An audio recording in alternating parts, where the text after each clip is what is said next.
सासू माँ की नई सहेली। प्रिया किचन में चाय बना रही होती है और सुमन ड्राइंग रूम में बैठकर मजे से टीवी देख रही होती है। तभी दरवाजे की घंटी बजती है। प्रिया, जरा देखना तो कौन आया है। देखती हूँ मम्मी जी। प्रिया दरवाजा खोलती है तो सामने पड़ोस वाली विमला आंटी खड़ी होती है। नमस्ते आंटी जी, कैसी हैं आप? मैं तो बिल्कुल ठीक हूँ बेटा, पर तेरी सास को क्या हुआ है? आजकल कहीं दिखती ही नहीं है। जब देखो तब टीवी के आगे जमी रहती है। अंदर तो आइए आंटी। अरे ओ दीपक की अम्मा, कहाँ हो? अरे बिमला, आओ आओ, क्या बात है, बड़े दिन बाद याद आई तुम्हें मेरी। मैं तो हमेशा ही तुम्हें याद करती हूँ, पर तुम ही गायब रहती हो और आजकल तो बाहर भी नहीं आती जाती। तबीयत तो ठीक है ना तुम्हारी? अरे तबीयत को क्या होना है, इस उम्र में तो कुछ ना कुछ लगा ही रहता है। मेरी छोड़ो, तुम ये बताओ कि क्या चल रहा है गली मोहल्ले में। तुम गली मोहल्ले की छोड़ो, चल तो तुम्हारे पड़ोस में रहा है। तुम्हारी नई सहेली आई है। मेरी कौन सी नई सहेली? मैं तो यहाँ बस तुमसे बातचीत कर लेती हूँ या फिर बाजू वाली शर्मा की बहू से दो चार बातें कर लेती हूँ। इसीलिए तो कहा कि तेरी नई सहेली आई है। अब कोई पड़ोस में आया है तो बात तो होनी ही है। कम से कम इसी बहाने हमारा भी एक ग्रुप बन जाएगा। फिर सब मिलकर अपनी बहुओं की शिकायतें किया करेंगे। दोनों हंसने लगते हैं। तभी प्रिया चाय लेकर आती है और सामने टेबल पर रख देती है। दोनों चाय पीती हैं और बातें करते हैं। चलो मैं चलती हूँ, अब कल मिलते हैं। राम राम। अगले दिन प्रिया किचन में कुछ काम कर रही होती है और सुमन आराम से सोफे पर बैठकर मटर छिल रही होती है। तभी डोरबेल बजती है। प्रिया दरवाजा खोलती है तो सामने उनकी नई पड़ोसन खड़ी होती है। जी, आप कौन? मैंने पहचाना नहीं। नमस्ते बेटा, मैं शारदा, आपके बगल वाले घर में अभी 2-4 दिन पहले ही शिफ्ट हुए हैं। ओह अच्छा। नमस्ते आंटी, अंदर आइए ना आप। देखिए तो मम्मी जी, आज कौन आया है। इतना कहकर प्रिया किचन में चाय बनाने चली जाती है। नई पड़ोसन को घर पे देखकर सुमन थोड़ा हैरान हो जाती है। नमस्ते बहन जी, मैं शारदा, आपकी नई पड़ोसन। अच्छा, आप हैं हमारी नई पड़ोसन। आइए आइए, और बताइए कैसी हैं आप? जी बिल्कुल ठीक हूँ। वो दरअसल घर पर छोटी सी पूजा रखवाई थी, बस उसी का प्रसाद देने चली आई। सोचा इसी बहाने नए पड़ोसियों से भी मुलाकात हो जाएगी। ये तो बहुत अच्छा सोचा आपने। सुमन प्रिया को आवाज लगाती है। अरे ओ बहू, जरा चाय पानी का तो आके पूछ लो। ये आजकल की बहुएं भी ना, जब तक बोलो नहीं तब तक कुछ नहीं करेंगी। आई मम्मी जी। प्रिया चाय लेकर आती है। दोनों बैठकर चाय पीती हैं और खूब सारी बातें करती हैं। अच्छा बहन जी, अब मैं चलती हूँ, फिर मिलते हैं। अब तो आना जाना लगा ही रहेगा। शारदा के जाने के बाद प्रिया किचन से बाहर आती है। क्या बात है मम्मी जी, आप दोनों को देखकर तो लगा ही नहीं कि पहली बार मिल रही हो। आप दोनों तो बिल्कुल बिछड़ी हुई सहेलियों की तरह बातें कर रही थी। अरे जब दो औरतें मिल जाती है ना, तो बातें अपने आप ही निकल आती है। अब तू अपने काम पर ध्यान दे, बातों पे नहीं। ऐसे ही कुछ दिन बीत जाते हैं। अब सुमन और शारदा अच्छी सहेलियां बन गई होती हैं। दोनों एक साथ मंदिर जाती, मार्केट जाती और कभी कभी तो विमला भी इनके साथ मिलकर खूब हंसी ठिठोली करती।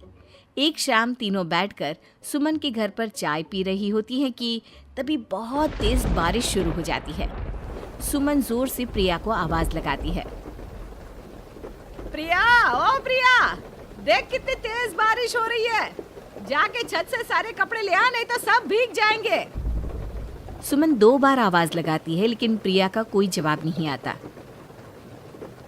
शायद प्रिया कुछ काम कर रही है, इसीलिए कुछ जवाब नहीं दे रही। अरे काहे का काम, आराम फरमा रही होगी महारानी।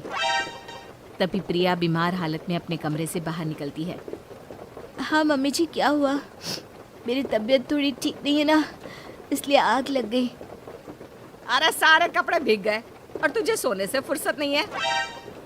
सबके सामने सुमन के मुंह से ऐसी बातें सुनकर प्रिया उदास हो जाती है और छत से कपड़े उतारने चली जाती है। सुमन, ये क्या बात हुई? प्रिया ने बताया ना कि उसकी तबीयत ठीक नहीं, इसलिए उसकी आंख लग गई। तुम भी ना खामखा उसे सबके सामने सुना दिया।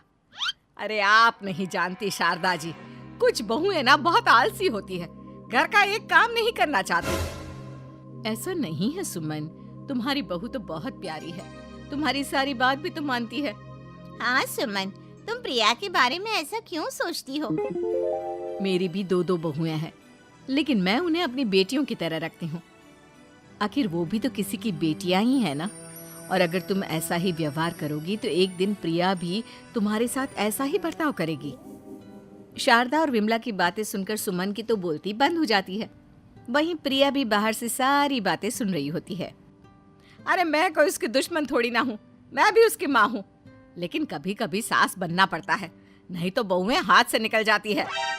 देखो सुमन, ये सब सोच का फर्क है। अगर तुम ये सोचोगी तो कभी प्रिया को अपनी बेटी नहीं बना पाओगी। इतना कहकर शारदा और विमला वहां से चली जाती हैं और सुमन अकेले बैठकर उनकी बातें सोचने लगती है।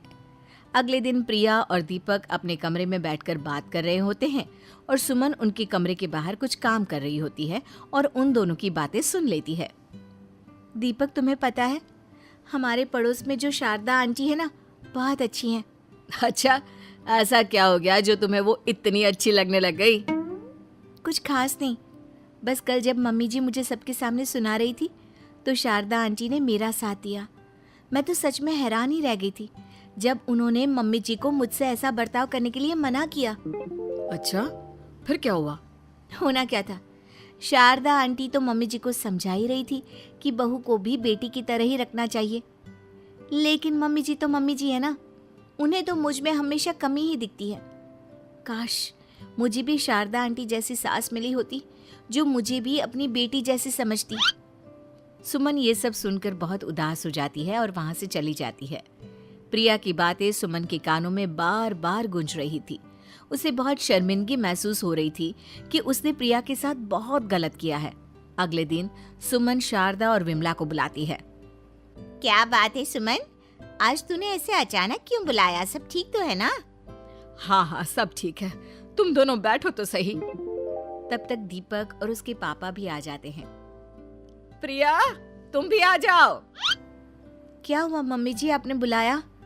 हाँ प्रिया बेटा, मैं आज सबके सामने तुमसे माफी मांगना चाहती हूँ। मैंने आज तक तुम्हारे साथ बहुत बुरा व्यवहार किया है, लेकिन तुमने कभी भी मेरे साथ बुरा बर्ताव नहीं किया। मुझे अपनी गलती का एहसास हो गया है, हो सके तो मुझे माफ कर देना। प्रिया अपनी सास की बातें सुनकर हैरान हो जाती है। उसकी आंखों में आंसू आ जाते हैं।